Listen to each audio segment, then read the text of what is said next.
boasting great firepower and a mobile chassis, as well as thermal imaging, and the highest RP booster on any premium tank. Germany's 8.7 Leopard A1A1 L44 certainly does seem to have it all, but does the good performance of this tank justify its €60 price tag?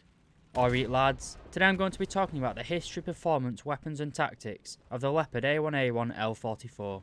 As usual, we'll start with the basics. The Leopard L44 is a rank 6 battle rating 8.7 medium tank, located in the German tech tree.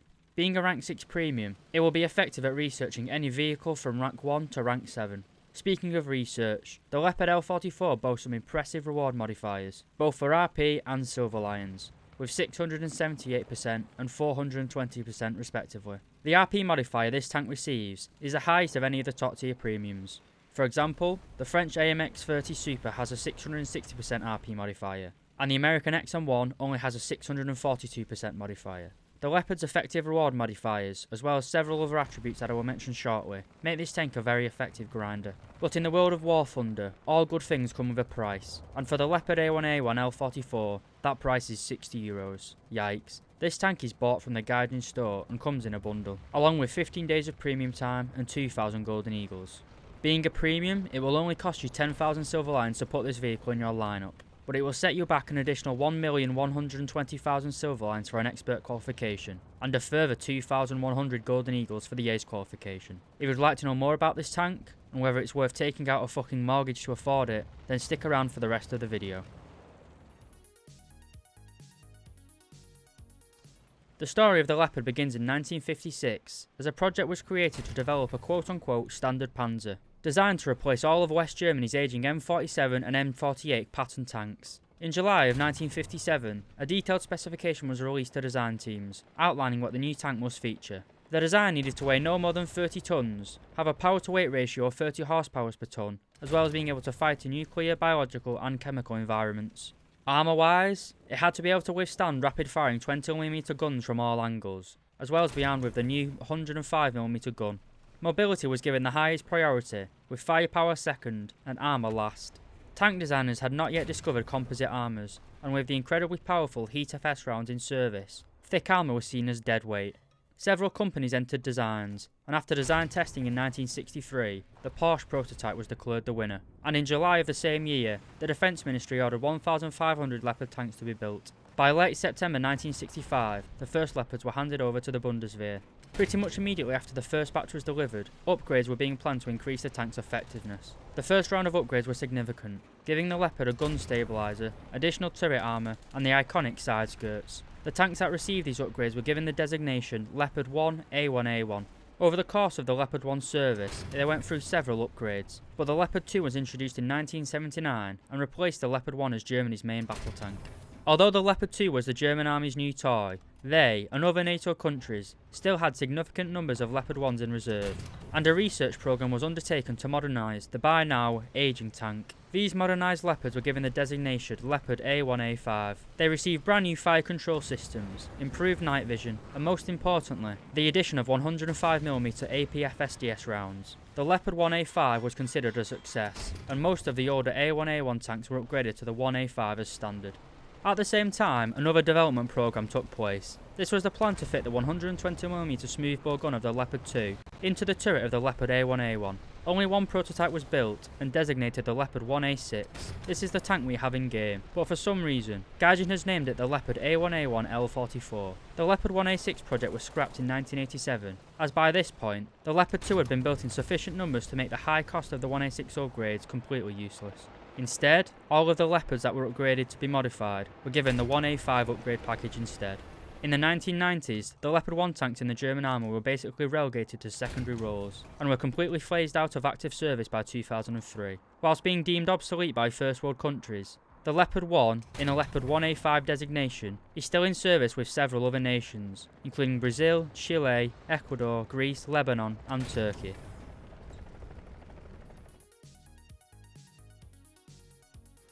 The Leopard A1A1 L44 is a 43-ton vehicle and is powered by a 37-litre, 10-cylinder diesel engine. producing 830 horsepower. This engine, and the vehicle's weight, gives it a power to weight ratio of 19.3 horsepower per tonne. While the original Leopard was well known for its mobility, the upgrades that the Leopard L44 received added an additional 3 tonnes to the overall weight. This increase in weight slightly lowered the mobility of the tank, but to be honest, 19 horsepower per tonne is still pretty good, especially when compared to the equally tiered British Chieftain tanks. The Leopard L44 represents the middle of the line when it comes to premium tank mobility. It is more mobile than the T55AM, Shot Cabriolet, and the Type 74G, but the Leopard's mobility is outclassed by the performance of the OF40, XM1, and AMX30 Super. Although the Leopard L44 power output isn't amazing, it's still good enough to get the tank up to a top speed of 65 km per hour and a reverse speed of 75 km per hour.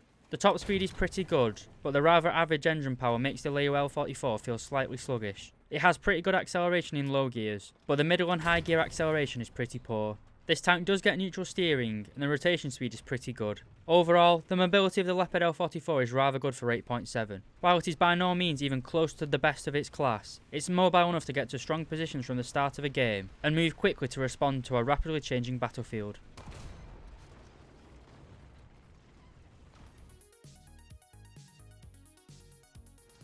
As I mentioned in the history section, the Leopard 1 was designed at a time where high-performance HFS rounds pretty much made road homogeneous steel armour useless, and as a result, the armour of the tank was kept relatively thin, in order to keep manoeuvrability high. We will start as usual with the lower frontal plate. It is angled at 50 degrees and is 50mm thick, giving you an effective thickness of 88mm. This is enough to protect you from small autocannons, such as the 30mm on the BMP-2, but pretty much every other gun on the battlefield will be able to penetrate you. The upper frontal plate has an additional 20mm when compared to the lower plate, for 70mm in total. It is also slightly more angled at 60 degrees, compared to the lower plate's 50 degrees. These changes give the upper frontal plate an effective thickness of 124mm. While the increase in armour is welcome, it is not nearly enough to be used effectively. You can't bounce any shots on either the upper frontal or lower frontal plates, at least against anything firing APFSDS or HeatFS. The sides of the Leopard are also pretty bad. They are completely unangled and only 30mm thick. This makes you incredibly vulnerable to enemies that flank you, especially self-propelled anti-aircraft guns. You can put thousands of 30mm rounds into your sides within seconds. The rear of the hull is no better either, being only 25mm thick.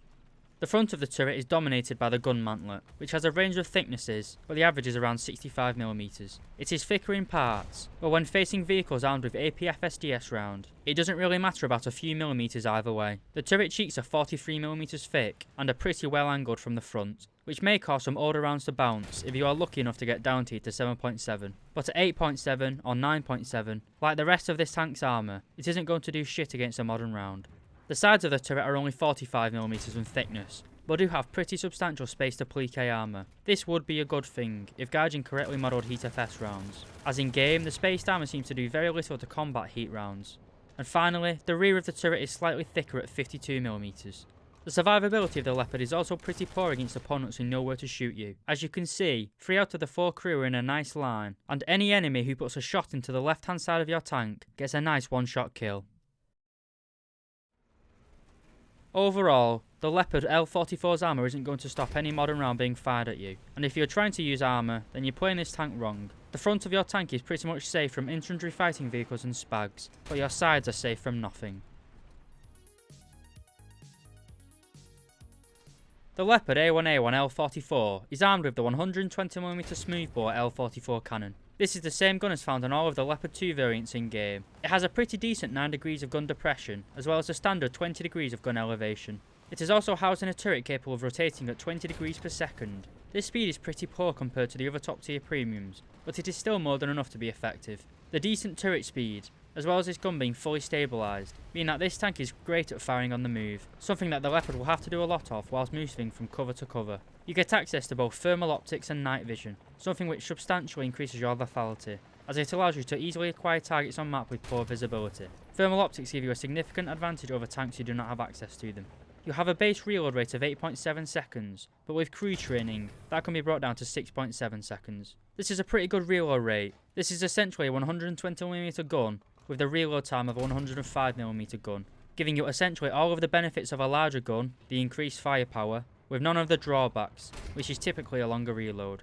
Speaking of firepower, the L44 gets access to 2 rounds. The stock round is a DM12 high explosive anti-tank thin stabilised round. This has a muzzle velocity of 1,140 meters per second and has 480 millimeters of penetration. This high velocity and good penetration, and seeing as most of the opponents you'll face will have very little composite armor, makes this Heat FS round very effective. And due to this round being stock, it is completely free to fire. The second round, and really the main selling point of this gun, is the DM13 armor-piercing fin-stabilized disregarding sabot round. This is a monster of a round. It is a long rod penetrator weighing 4.4 kilograms, moving at 1,650 meters per second, which gives you 393 millimeters of penetration. With the exception of the turret of the T-64B and the Challenger 1's turret, there is no tank at 9.7 that you cannot penetrate from the front.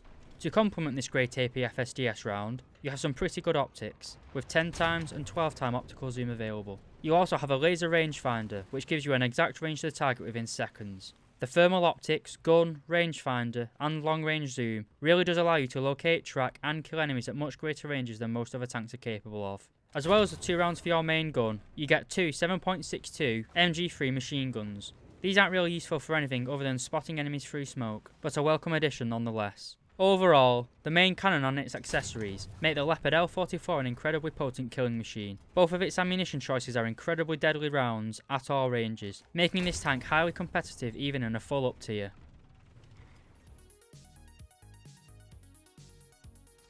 Due to the Leopard L44 not having any substantial armour, its primary role should be a long-range sniping tank. It has pretty much everything you would want in a sniper. Its 120mm cannon is incredibly powerful, and its accessories, such as the thermal optics and laser rangefinder, as well as the good mobility, perfectly complement each other to create one of the most powerful snipers in the game. Staying at long range also protects you from enemy fire, which negates the poor armour issue. And the lack of armour is an issue, as you'll die in pretty much one hit if you try and engage enemies directly. Therefore, the long range sniping tactic, or the general flank and spank, is the optimal way to play this tank. In terms of lineups, the German 8.7 has probably the best set of vehicles tier for tier in the game. You have the Leo A1A1 L44, Leo A1A1 105, Big Light Panzer, TAM, Gepard, and the M48A2G. All of these vehicles are both incredibly powerful and competitive at battle rating 8.7. You have a good mix of firepower and mobility, as well as decent air defense. You also have the G91R3 for close air support, armed with 4 AS Nords that with careful aiming can one-shot most tanks in the game. Overall, the Leo A1A1 L44 should be used at long range, maximising your gun's potential, whilst minimising your risk to enemy fire.